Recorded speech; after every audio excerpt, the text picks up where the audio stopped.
o mantra, possam aqueles que são a corporificação do amor imortal, abençoar com seu auxílio e orientação esta sociedade, fundada para ser um canal para o seu serviço. Possam eles inspirá-la com sua sabedoria, fortalecê-la com seu poder e vitalizá-la com sua atividade.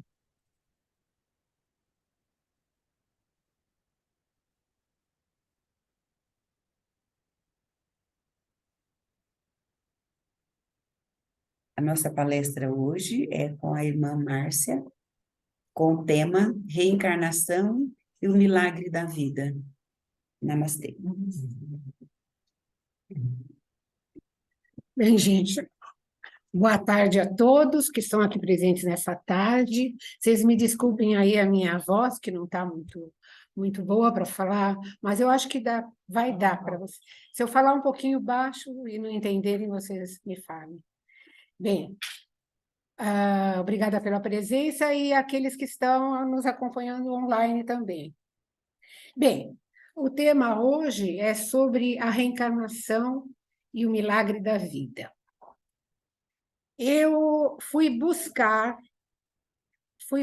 esse tema em 5 livros bem teosóficos.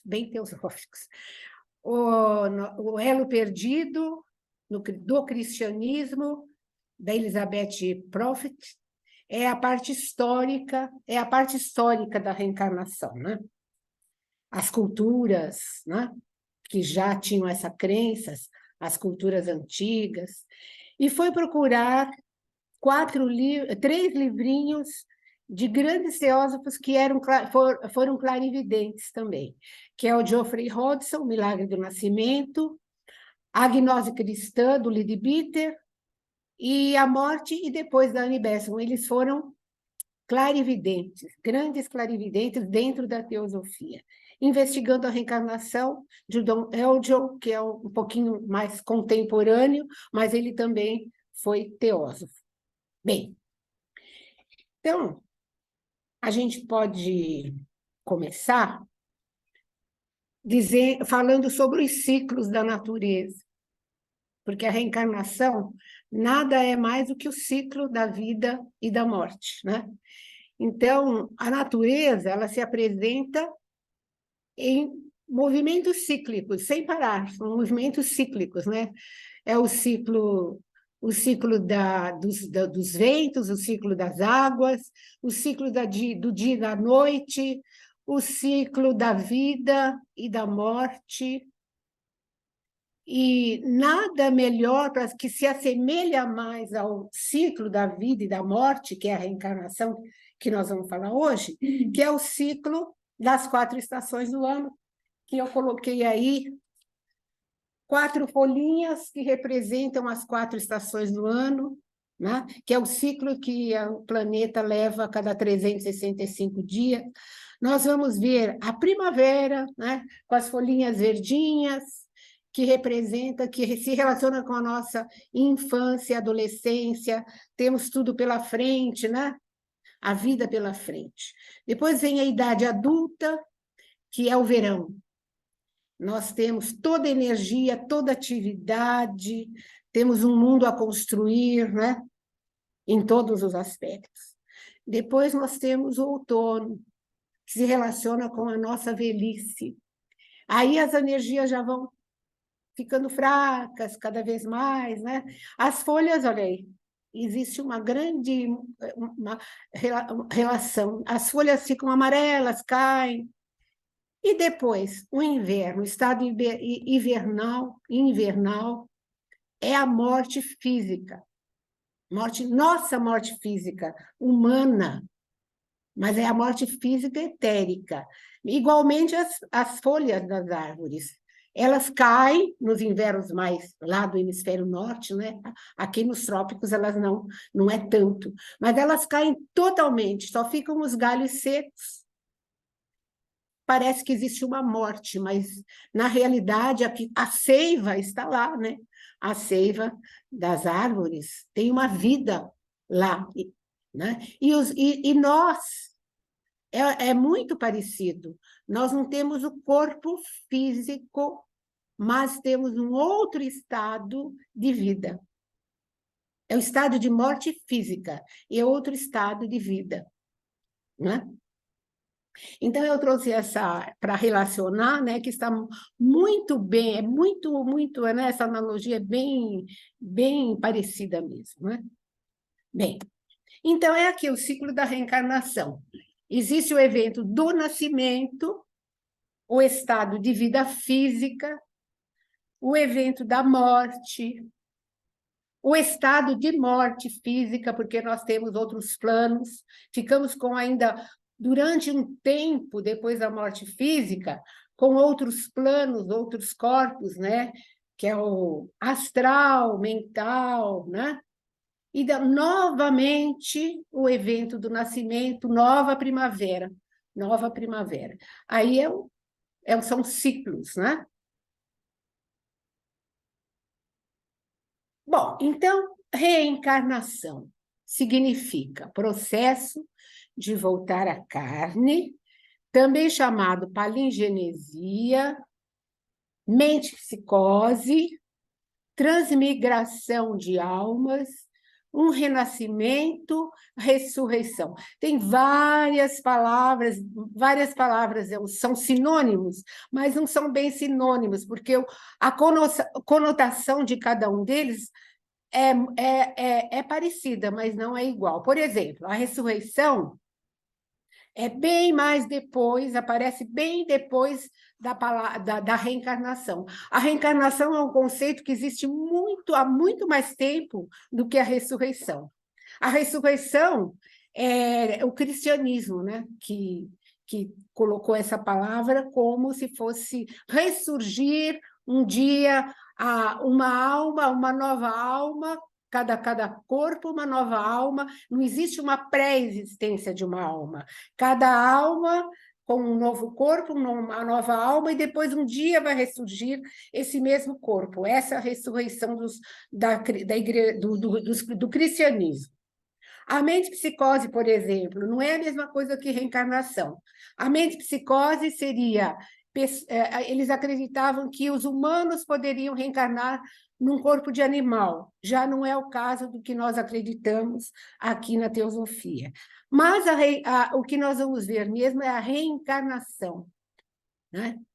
Então, a reencarnação seria uma crença universal, encontrada em quase todas as épocas, culturas, fazia parte das escrituras sagradas antigas, na Índia e no Egito, principalmente, ela apareceu lá no Oriente, né? Essa crença é lá do Oriente, do Egito e da Índia.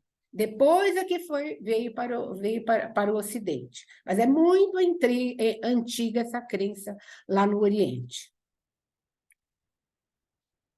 Então, para se acreditar na reencarnação, é necessário crer num Deus interno. A reencarnação está ligada a uma crença de um Deus interno, né? De uma divinização, né? E que são temas centrais, tanto no hinduísmo quanto no budismo. Eles acreditavam no Deus interno e acreditavam também no karma. O karma, o Deus interno, estão ligados à reencarnação.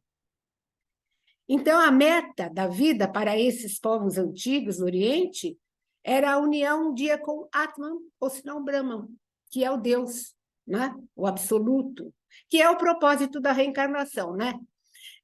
Dar-nos essa oportunidade de um dia transcender a condição humana. Um dia, depois de muitas experiências aqui na Terra, um dia nós vamos transcender a condição humana. Eles já acreditavam nisso. Então, os budistas, isso é muito que muita gente já conhece, né? Eles veem o ciclo de renascimentos como uma roda de samsara, né? Aqui estamos presos, até um dia nós podemos quebrar essas correntes kármicas. O karma, que o Geraldo já falou na última palestra, ele falou sobre karma, que é uma lei de causa e efeito, né? Então, o karma quer dizer ações. ações de ações de ação e reação, né? Ação e reação. Então, essa lei do karma que aprisiona a nossa alma ao mundo dessa existência. Então, karma, o Deus interno e reencarnação. São 3 ideias básicas para se crer na reencarnação. E agora eu trouxe para vocês essa ideia, essa crença em algumas culturas antigas, né? Vamos começar pelo judaísmo, né? O conceito de reencarnação no judaísmo é muito anterior ao tempo de Cristo. E essas ideias, elas foram suprimidas ou mantidas em segredo, né? Depois que eles encontraram, né, muitos manuscritos primitivos desse judaísmo primitivo, eles encontraram esses manuscritos no Mar Morto, então que eles confirmaram que se confirmou que eles já acreditavam, esses povos já acreditavam na reencarnação. Então, essa crença foi muito importante no judaísmo primitivo. Depois vieram outros grupos de judeus, os assídicos, fundados na Polônia no século XVIII. E esses judeus assídicos a gente até vê, tem muitos que a gente vê visivelmente onde moram esses judeus, né? Mesmo em São Paulo, em muitas cidades, eles usam aqueles chapéus, aquela barba, aquela trancinha. Eles são muito radicais, né? Eles extraíram essas ideias da reencarnação desses judeus primitivos que eram os místicos cabalistas, né? E então eles já afirmavam que todas as pessoas têm uma centelha divina aprisionada dentro dela e que o destino do homem é libertar-se. Então está muito parecido com o budismo, hinduísmo e budismo, muito parecido essas ideias que vêm lá do Oriente, né? Também se encontram evidências da reencarnação entre 2 seitas do judaísmo, a dos essênios e dos fariseus. Esse grupo dos essênios, porque os judeus, eles tinham muitos grupos, né, dentro do judaísmo.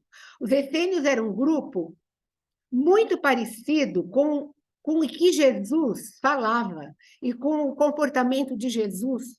Então, supõe-se que Jesus, a família dele, alguns apóstolos, tenham pertencido a esse grupo dos essênios. Mesmo as roupas que ele usava, aquelas roupas brancas, eram iguais à dos essênios. E o dos fariseus também, supõe-se que eles acreditavam numa pré-existência da alma. A crença greco-romana na reencarnação. Aí vem essa crença para o Ocidente. Como é que entrou essa crença para o Ocidente? Supõe-se que Pitágoras, em 580, 500 de anos antes de Cristo, ele tenha ido para o Oriente e trazido essas ideias para o Ocidente, lá na Grécia. Ele foi um filósofo, um matemático grego, e ele foi um grande iniciado, né? O que é um iniciado? É aquela pessoa que, muito mais evoluída que os que estão aqui, que vem para dar um impulso aqui na humanidade, né? Então, Pitágoras é que trouxe essa ideia da reencarnação. Depois, os discípulos de Pitágoras vieram e apareceu o orfismo, que foi o primeiro sistema ocidental da ideia de reencarnação. E aí vieram os poemas épicos, né? Em tábuas folhadas a ouro do século IV a.C., que descrevem a crença órfica da divinização. Essa crença órfica que foi inspirar Platão, mais tarde, em 427 a 347 AC, que concordava com essas ideias dos pitagóricos, que a alma é uma essência autônoma pré-existente ao corpo humano. Então, tem um trechinho que Platão diz: após a morte, o gênio que nos fora designado durante a vida leva-nos a um lugar onde se reúnem todos os que têm que ser conduzidos ao Hades para serem julgados. após são reconduzidos a esta vida em múltiplos e longos períodos. Então, o que Platão falava era muito parecido também o que a gente fala, mas com outras palavras, né? O Hades seria o purgatório dos cristãos, só que não seria eterno. Um dia eles ficariam lá e um dia seriam julgados para serem reconduzidos novamente a uma nova vida. Isso já falava o Platão. Agora, depois de Cristo, durante os 3 primeiros séculos, floresceram numerosas seitas cristãs. O cristianismo, ao mesmo tempo que florescia e se espalhava muito rapidamente, ele também formava seitas. Alguns acreditavam na reencarnação, outros não. Alguns ensinavam a reencarnação, outros não. E entre esses reencarnacionistas cristãos estavam os gnósticos. Esses gnósticos já possuíam conhecimentos muito anteriores a Cristo, né? Então, esses gnósticos, a prática deles não girava em torno de uma igreja, de uma instituição, eles tinham apenas uma referência, né? Eles tinham, assim, um instrutor, eles tinham um instrutor espiritual, mas eles tinham muitos conhecimentos, e eles acreditavam na reencarnação. E esses gnósticos cristãos, eles vieram a considerar o Sermão da Montanha, né, uma referência velada à reencarnação, que falava assim, tem um trecho que falava assim, foi um trecho de Jesus, né, que fala: concilia-te depressa com o teu adversário, enquanto estás no caminho com ele, para que não aconteça que o teu adversário te entregues ao juiz, e o juiz te entregues ao oficial, e este te entregue à prisão. Isso quer dizer, é uma coisa velada, mas dá de entender. Resolva logo o que você tem que resolver com o teu adversário, porque senão você vai voltar para resolver esses mesmos problemas em outras oportunidades. É velado, mas dá para entender. Bem, depois vieram outros mentores, patriarcas do cristianismo, né? Os primeiros mentores, como Filon, que foi contemporâneo de Jesus e viveu antes e depois de Cristo, foi um místico judeu, ele foi um mentor dos patriarcas da igreja, e a reencarnação também fazia parte de sua visão. Ele tinha muita influência órfico-platônica, porque ele era um místico judeu, mas ele tinha uma visão lá da Grécia, né? Ele era um grego. Ele dizia: a vida é um fluxo que aprisiona a alma. Os anjos são almas que nunca entram neste fluxo, mas atuam como ministros e ajudantes do Pai. É a mesma coisa, né? Aprisiona a alma. A vida, por causa do karma, aprisiona a alma. Mas os anjos não estão nesse patamar. Os anjos estão acima dos homens. Eles não entram nessa lei da reencarnação. Não precisa mais voltar. Nem precisa mais voltar. Os anjos não precisam. Mas eles acreditavam nesses seres angelicais, né? O Clemente de Alexandria viveu depois, 180 depois de Cristo. Ele estabelece um consenso entre o cristianismo e a filosofia grega. O cristianismo foi formado pelo judaísmo e pela filosofia grega. A base do cristianismo está aí, o judaísmo e a filosofia grega. Depois veio Orígenes, outro patriarca cristão, que foi muito combatido depois, né?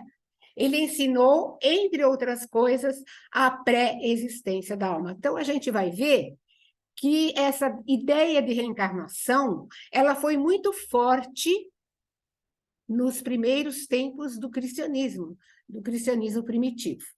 Mas depois começou a ser combatido, né? Como nós vamos ver. Eu trouxe aqui algumas citações de tradições antigas que mostram que não era só os cristãos, os judeus, que acreditavam na reencarnação.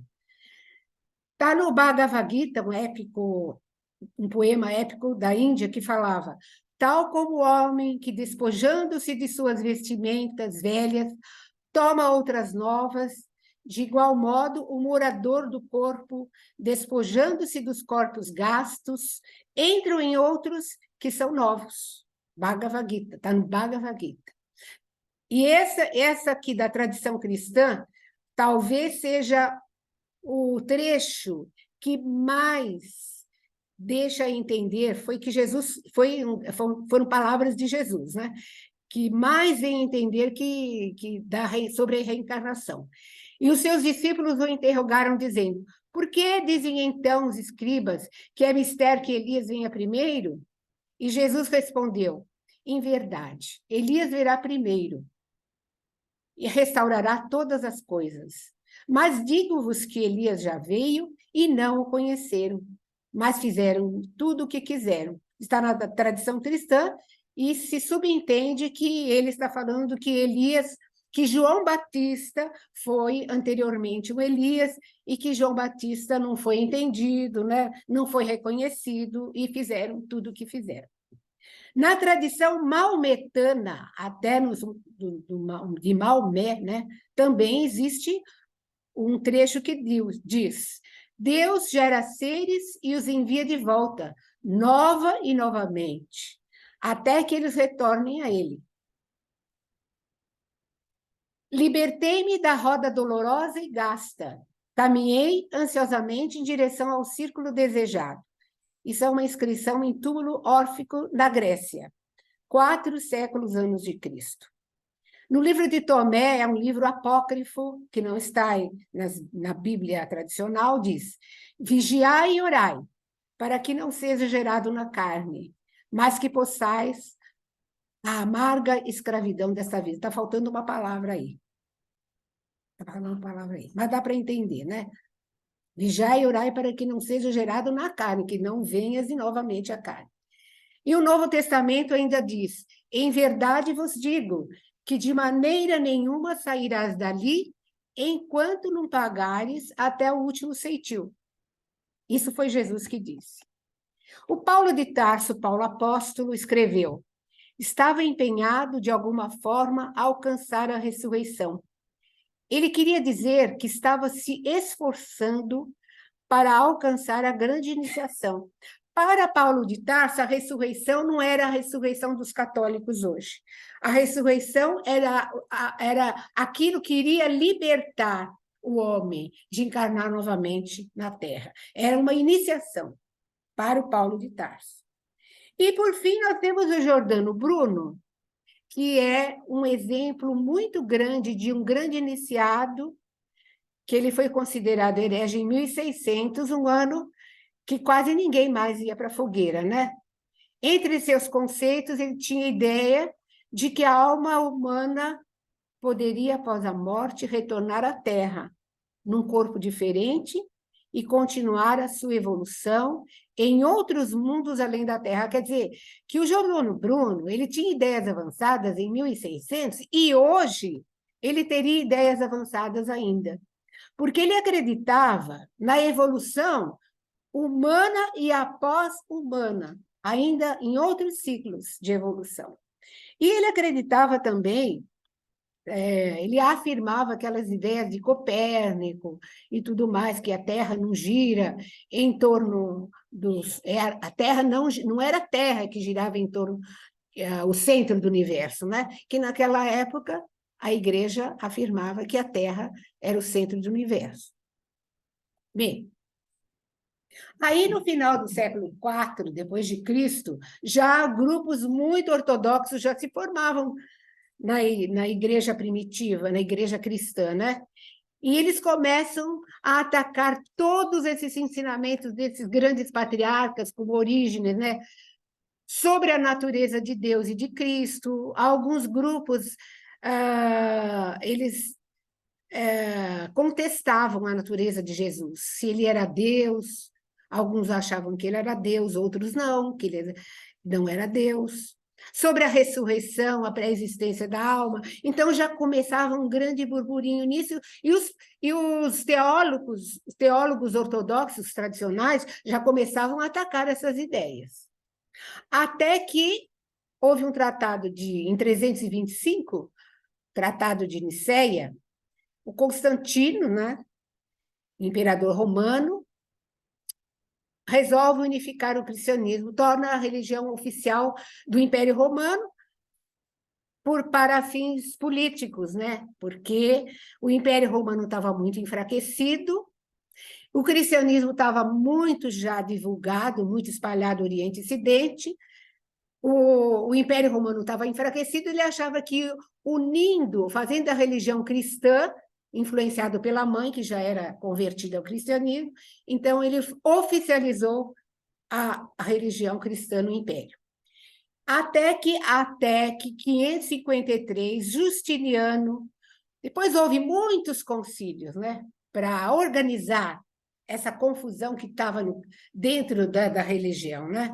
Ele convoca um quinto concílio, onde foi rejeitado de uma vez por todas a ideia da reencarnação. Foi rejeitado. Aí era considerado herege e iria para a fogueira. Naquele tempo ia mesmo para a fogueira, né?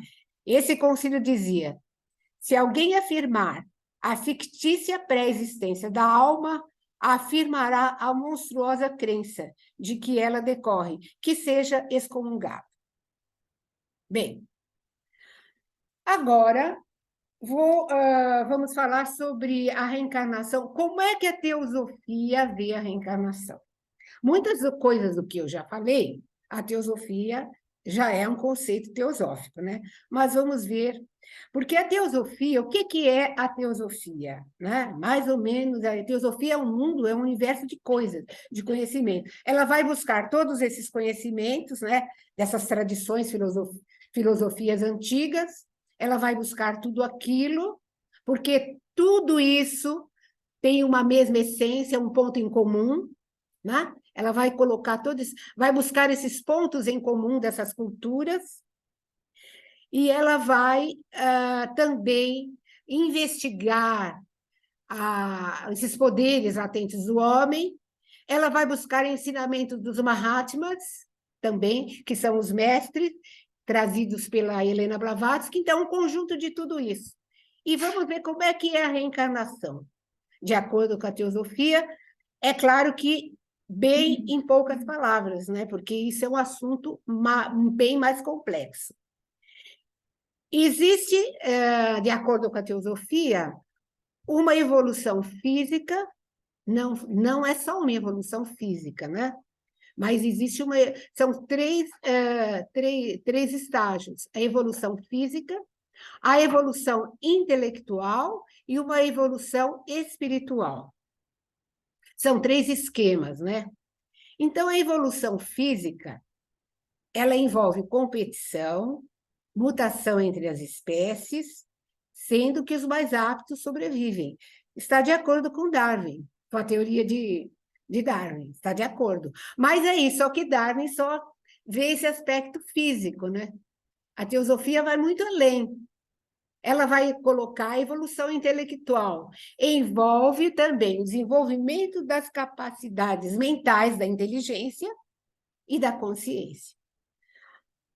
A evolução da inteligência, inteligência mental e consciência são coisas diferentes. Elas estão juntas, mas são coisas diferentes. A evolução mental é a inteligência humana. A consciência, ela é uma coisa muito mais abrangente. Muito mais abrangente. Ela envolve uma visão. A alma vai evoluindo junto com a inteligência. Porque se a pessoa evolui só com a inteligência, só com o intelecto, e não evolui a sua consciência, não está completo. É necessário evoluir o mental junto com uma consciência, que é o eu superior, que é a nossa alma. É assim que vê a teosofia. E existe uma evolução monádica. A monádica é espiritual, mônadas, é a essência espiritual de cada um de nós, né? Então, essa essência espiritual, ela progride, vai progredindo, à medida que a mental também progride. E a mental, ela tem que refletir o quê? Uma sabedoria daquele eu maior, que é o eu ultérrimo, que é Atman, que é o espírito, o absoluto. Não é o Atman individual, é o o átomo abrangente, é o espírito absoluto, total. É o uno, né? Então, é um pouquinho complexo, porque a evolução mental tem que refletir essa sabedoria intuitiva, porque senão não existe uma evolução da consciência. Não sei se dá para entender, porque essa parte é mesmo um pouquinho mais complicada para se entender. Então, a reencarnação tem um papel na evolução da consciência, obtida através das múltiplas existências, como nós acreditamos. E aí a consciência vai se ampliando e se adaptando à evolução física. Tudo é um conjunto, né?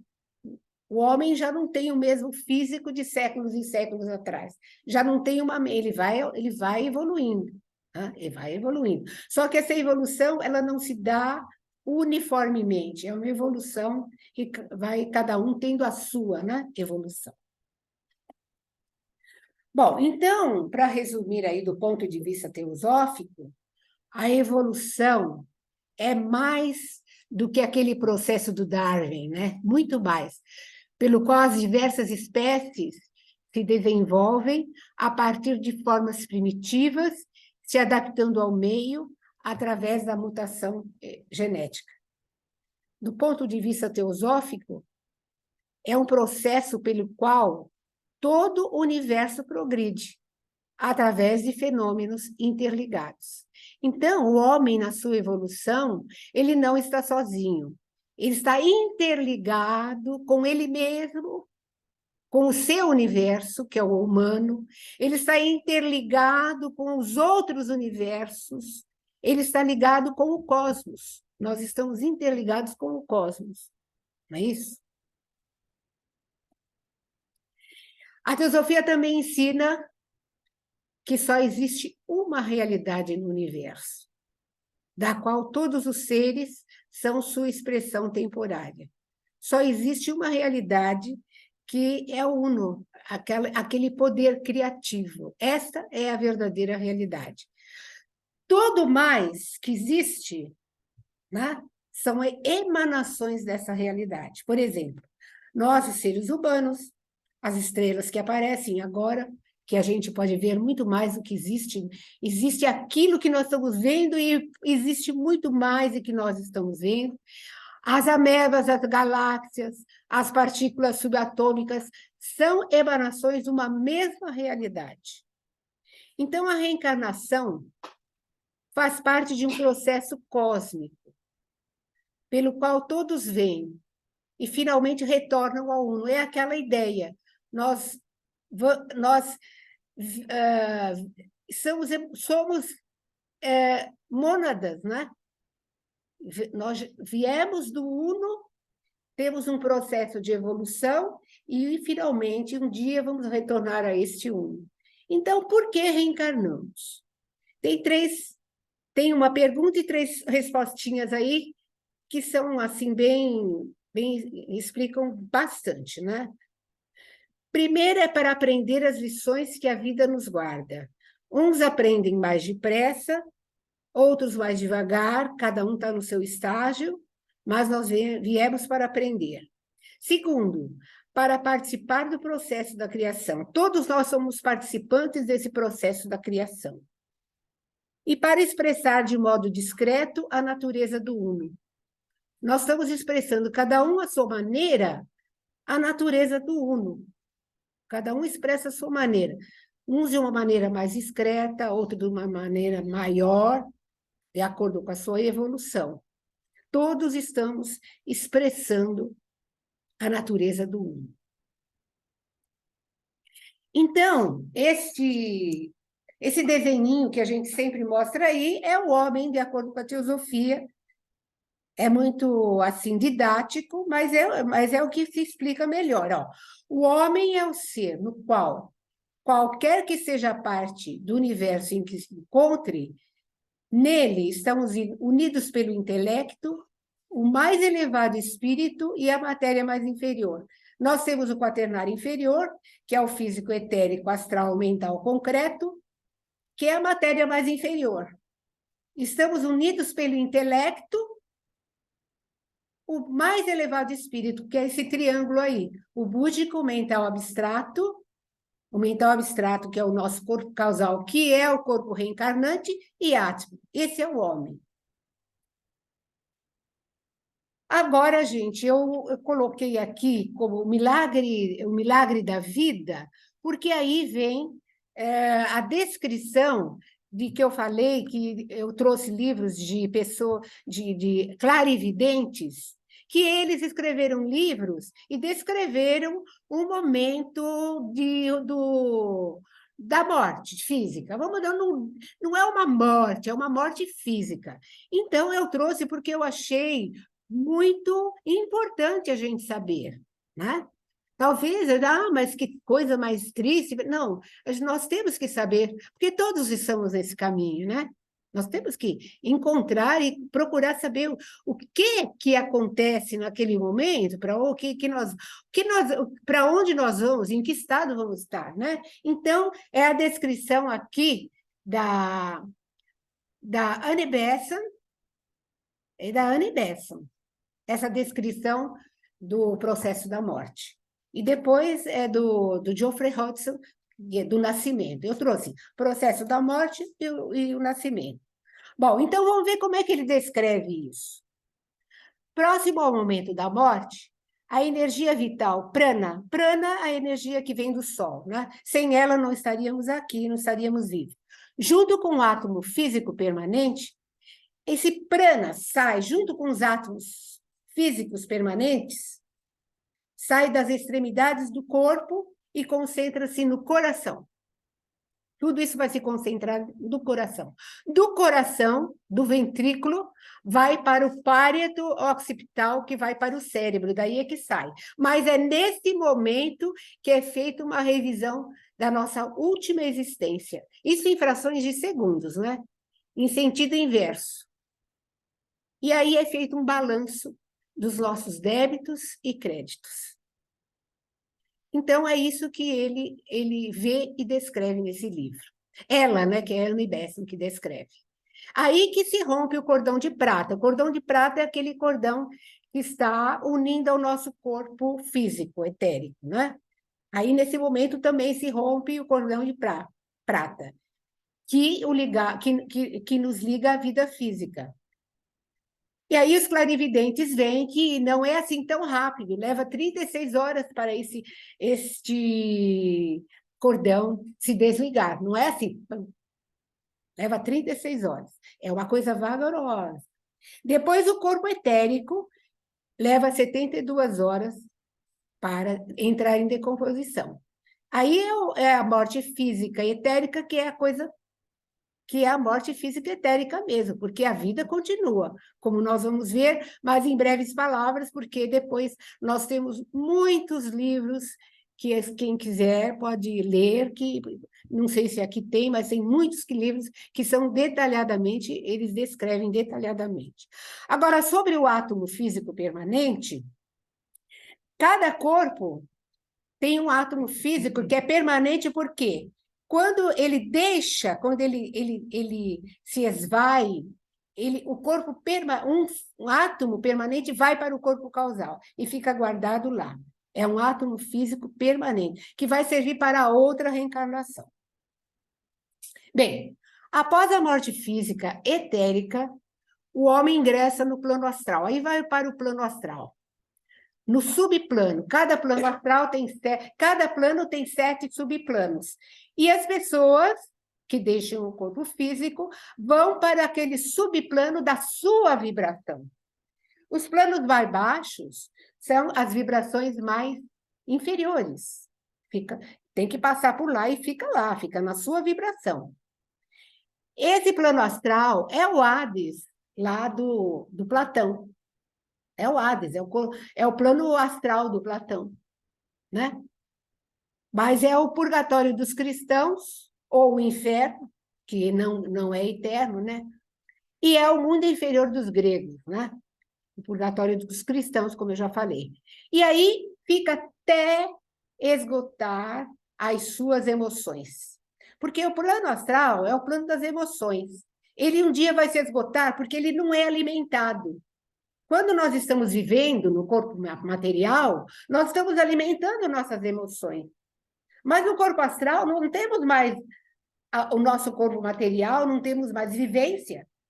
Um dia vai se esgotar. E fica lá. Isso aqui o tempo é de cada um, né? E também não é um lugar, é uma consciência. É a sua consciência que está nesse plano das emoções, né? Não é bem um lugar. Então, fica lá até esgotar essas emoções. Depois, um dia, vai esgotar essas emoções e vamos deixar esse corpo e o átomo permanente vai para o corpo causal. Vamos para o plano mental. Vamos nos focalizar no plano mental. E esse átomo astral que havia registrado todas as nossas emoções em Bilogian vai diminuir as vibrações, como eu já falei, e recolhe-se no corpo causal. Aí eu já falei, né, essa parte. Então, a consciência vai atuar sobre os átomos do corpo mental. Aí o corpo mental ainda é mais sutil que o corpo astral. Cada vez que se sobe, existe vibrações mais sutis, né? E aí, o que ele descreve? Quem está descrevendo aí é a Nibessa. Aí existe uma riqueza, intensidade de projeção de pensamentos, né? E são muito mais fortes que na vida física. E a relação desses seres, como é que é a relação desses seres? Ela é telepática, porque nós não temos mais a fala, não temos a comunicação é de outra forma, é telepática. E se relaciona, de acordo com os clarividentes, nós podemos nos relacionar muito mais intensamente do que na vida física. Eu vou tomar um pouquinho de água, porque minha garganta também está pegando. Bom, nesse plano mental, o plano mental também tem 7 subplanos, os 4 primeiros são os planos das formas, né? Que na Índia falam Rupa, o plano das formas, e depois os 3 últimos é o mental abstrato, que é o plano das não formas. Nós vamos, é claro, para o plano das nossas vibrações, plano das formas ainda, né? Ficamos lá. E depois vamos passar no plano das não formas.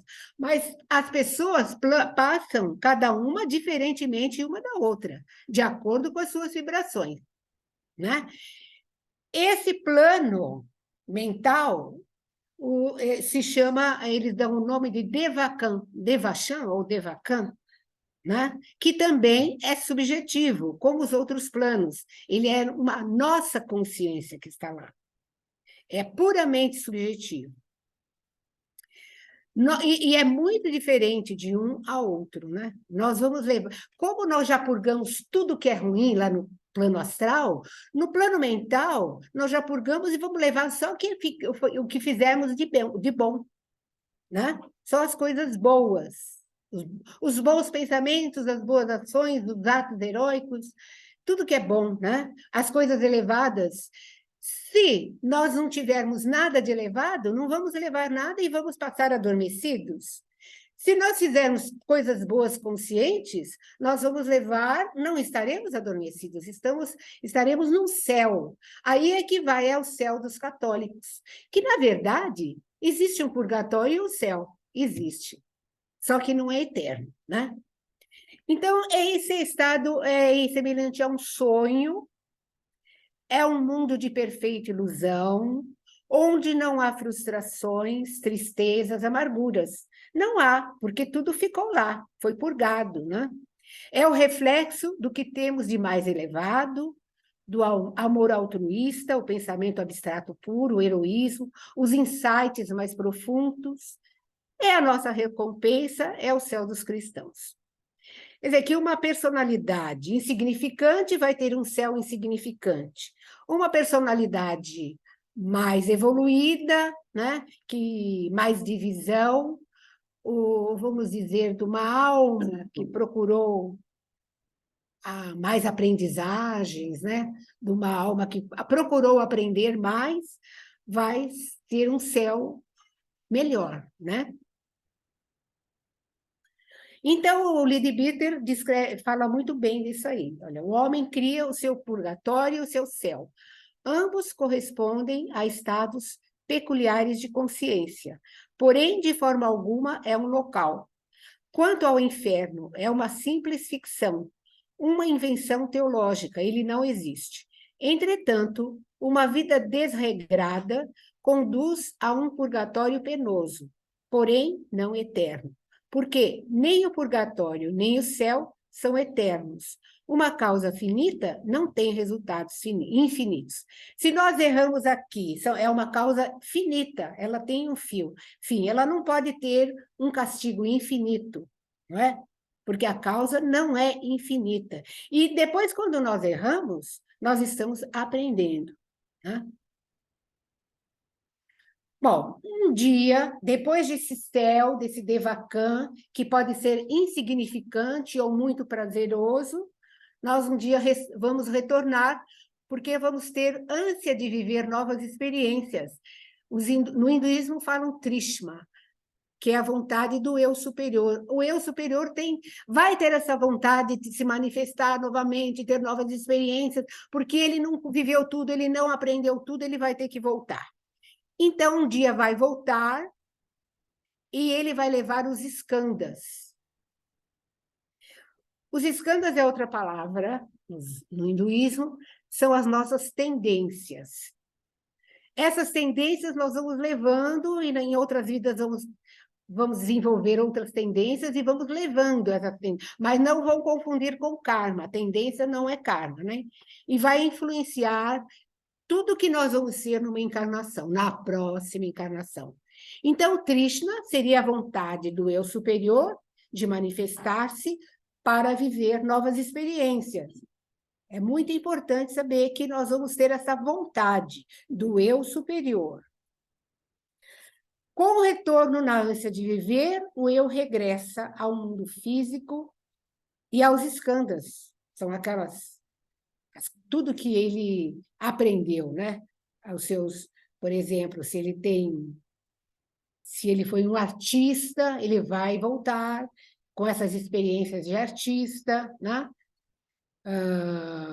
E tudo que ele aprendeu em novas profissões, né? As tendências, ele vai voltar com as tendências.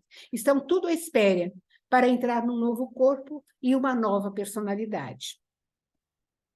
Aqui, gente, é um resuminho de tudo aqui, os estágios após a morte, que eu não sei, tudo que eu falei aí está aqui nessa. Primeiro, o começo da morte física, depois vem a revisão da vida, depois a separação do corpo vital, nosso prana, do corpo físico. Depois é uma série de separações, né? Nesse primeiro estágio, nessa primeira metade. Depois vem a separação da consciência do corpo vital. Depois existe uma luta, né, entre a separação do invólucro pessoal, que é a nossa personalidade, com o nosso eu individual. Depois vem uma gestação. É a absorção do centro individual no eu essencial. Existe uma segunda revisão de vida antes de entrar no Devakan. Depois entramos no Devakan, que é o descanso.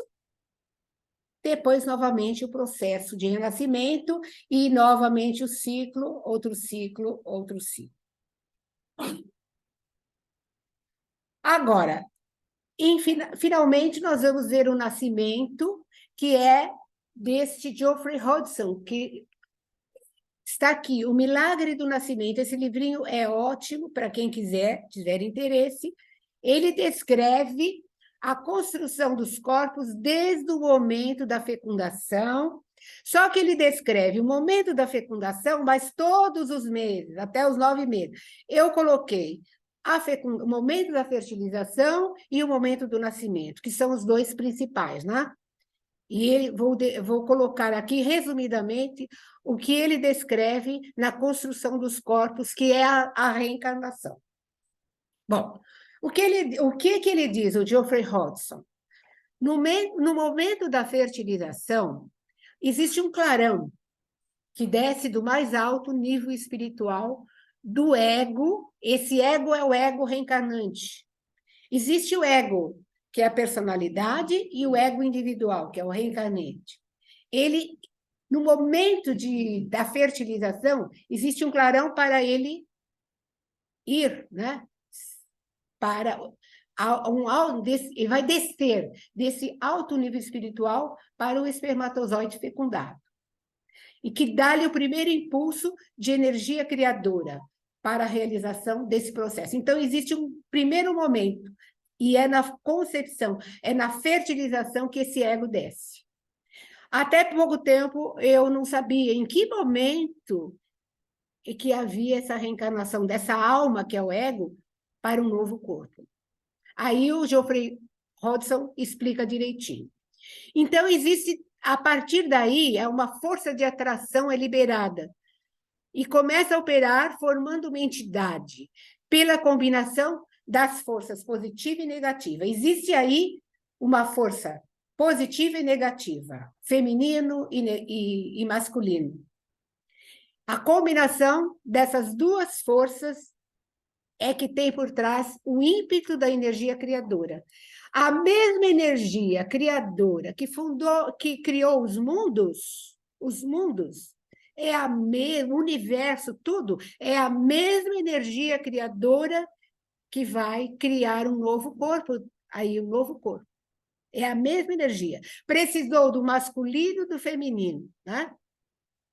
Então, esse átomo permanente físico, que é o reservatório das experiências físicas de vidas passadas, é ligado ao zigoto. Então, esse átomo físico, que ficou lá no corpo causal, também vem junto com essa concepção e liga-se ao zigoto. O zigoto é a célula fecundada, né? É a célula fecundada.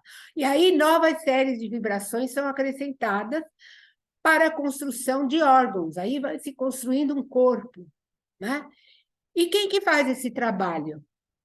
São os espíritos da natureza, os elementais, que a gente fala, e os devas, a mesma coisa, são os devas que lá na Índia eles falam os devas, né? Mas são os elementais. Existem elementais que criam um corpo físico, astral, mental, aí vai se construindo novos corpos. Bom, a forma do corpo físico é decidido pelo molde etérico. Existe primeiro um molde etérico. Dentro daquele molde etérico, vai se construindo pelos devas, né? Pelos elementais, vai se construindo os novos corpos. Então, esse molde, isso é muito interessante, hein? Esse molde é produzido pelo poder de vibração do som, emitido pelo zigoto, pelo átomo permanente e pelos senhores do karma. Na criação, quando a gente vê na Bíblia a criação do mundo, do universo, houve uma vibração no som, não foi o som que criou, no princípio era o verbo, a mesma coisa, houve um som emitido pelo zigoto nesse momento da criação. Quer dizer, uma coisa muito igual, né? Então, pela clarividência, esses corpos mentais e astrais vão se formando juntamente com o corpo físico. A princípio, os contornos são indefinidos, quase descoloridos, os chakras já começam a aparecer, principalmente os chakras superiores, né? Os átomos estão em constante movimento. O corpo emocional, o que ele vê aí, o clarividente, o Geoffrey? Que o corpo emocional da mãe, né, influencia as emoções do corpo emocional da mãe, influencia muito aquela criança. A criança está ligada ao corpo emocional da mãe. E por isso a mãe tem que absorver nesse período, né, grande quantidade de prana. Grande quantidade de prana. Esse prana tem que ser para ela e para aquele novo ser. E aí ele descreve a hora do nascimento, né? Aqueles devas, aqueles elementais que vão terminando o seu trabalho, vão se desligando, né? E eles tinham uma associação que eles mantinham com esse ego reencarnante. Quando eu falo ego em letra maiúscula, é a alma reencarnante. e seus novos corpos. Aí eles vão se desligando e vão deixando esse ego sozinho, independente, né? E o que ele vê também? Que na hora do nascimento foi revelada a presença de um princípio feminino, juntamente com anjos guardiães, cujas presenças eram lindas e radiantes. Foi o que ele viu. Bom, aí tem aí a figura de um chakra já adulto e o chakra de uma criança. Uma criança, esse ego reencarnante, ele vai reencarnando aos poucos, não é de repente, não. Ele leva 7 anos para reencarnar naquele novo corpo. É por isso que a gente fala que 7 anos é a idade da razão. Quando a criança tem 7 anos, aquele ego reencarnou totalmente. Ele vai devagarinho, devagarinho, devagarinho. Por isso que a criança, quando ela é muito novinha, ela está muito ligada com aquele mundo não físico. É comum ver crianças verem coisas que depois, na idade adulta, esquecem, né? Então, depois do nascimento, esse ego reencarnante passa a empreender a tarefa de gradativamente obter por si próprio aquilo que a presença dos anjos lhe haviam possibilitado durante a gestação. O ego agora vai se ter que resolver sozinho, por si próprio. Reencarnar naquele novo corpo e se acostumar com ele. O ego consegue penetrar na encarnação e tomar, como eu falei, por volta dos 7 anos. Eu coloquei aqui um menininho com os 7 seus... E os 7 chakras também vão se desenvolver a partir dos... Estão desenvolvidos a partir dos 7 anos só. Uma criança pequenininha ainda tem os chakras bem, não ainda fechados, estão abertos. Bom, agora, o espírito pode reencarnar. Geralmente, os espíritos reencarnam numa família, né? Porque a família é a melhor escola, né? Essa família, essas almas, elas podem terem muitas afinidades, terem muitas afinidades, ou podem não ter, né? Existem famílias mais harmoniosas, porque essas almas vieram cumprir uma missão, a família inteira, mas existem famílias assim. Mas existem famílias, que a maioria, se é de grande desarmonia, porque eles vieram muitas vezes para aquilo lá, resolver coisas que não foram resolvidas, amigos desafetos se encontram muito dentro da mesma família. Para quê? Para se aprender a tolerância, a paciência e outras coisas mais, que temos que aprender primeiramente na família, né? E aí depende muito das oportunidades, né? Da necessidade social, cultural, espiritual. Aí tem uma série de coisas, né, que aparecem nessa reencarnação daquela criatura lá, né? Não é só da família, mas também do interesse social daquele lugar, né? A neurose da mãe. Da mãe, do pai, da história, etc. E muitas vezes não reencarna, não tem nenhuma ligação anterior. Pode também não ter, reencarnar sem nenhuma ligação anterior. Então, esses laços de sangue, né, servem para estreitar as relações, como eu já falei, de amor. Então, primeiro nós reencarnamos numa família, nossas missões vão se ampliando, né? Primeiro, missões familiares. Quando não temos mais para desenvolver nada na família, podemos ter uma missão para cumprir mais na sociedade, né? Vai se ampliando, numa coisa maior, né? Ser por exemplo, um bom político naquela região é uma missão. Ou, se não é, ele não está cumprindo com a sua missão, porque foi feita, está dando aquela oportunidade, mas ele não está fazendo, né?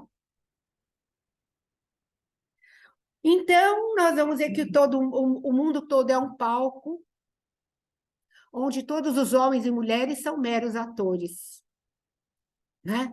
Nós temos saídas e entradas e saídas, né? O homem, a seu tempo, nós atuamos em muitos papéis. Nossos papéis correspondem a 7 eras. 7 eras são períodos tão enormes. Eras aí correspondem às rondas, né? Quem estuda teosofia sabe que o planeta tem 7 rondas, nós temos 7 corpos. Os planetas, antes de ser material, o planeta já foi mental, o planeta já foi espiritual, mental, até chegar à materialização. E o homem está nessa coisa, nesse palco, antes mesmo de ser homem. Antes de ser homem, ele já estava nesse palco, nessas eras, nesse planeta que não era material ainda. Então, é um estudo de rondas, né? De fases. Não, então, um dia, nós, né, ficaremos livres da roda de Sansara, fechando o ciclo da vida e da morte. Nós vamos aprender que o paraíso só pode ser recuperado quando nós houvermos nos libertado dos grilhões dos desejos com que nos acorrentamos na matéria. É aquilo do karma, né? O mergulho no mundo físico para desenvolver o nosso eu individual um dia terminará e será substituído por algum outro tipo de experiência em outros ciclos evolutivos que não conseguimos sequer imaginar. Quer dizer, a evolução é infinita. O que eu estou falando aqui de reencarnação é o ciclo humano. Porque quando nós terminarmos o ciclo humano, vamos para o ciclo maior, que é o transcendente ao humano. Vamos para outros ciclos. Assim como o universo é infinito, que na verdade o universo é uma coisa infinita, os ciclos são infinitos. E a nossa evolução é infinita porque nós nem sabemos onde vai parar isto. E aí, para terminar, nós temos aqui uma espiral de evolução, né? Esse espiral que vai até a luz. Irreal, frustração, depois vai o aprendizado, a escuridão ainda, a impermanência, a ausência de egoicidade, de egoidade, né? Depois vem mais a sabedoria, aí é que a evolução espiritual aparece, a criatividade, a consciência, a felicidade do real e, por fim, a luz. Quando alcançarmos a luz, nós somos imortais, né? Somos imortais, nossa alma é imortal. Bom, o que eu tinha para trazer sobre reencarnação é isso aqui. Namastê. Bom,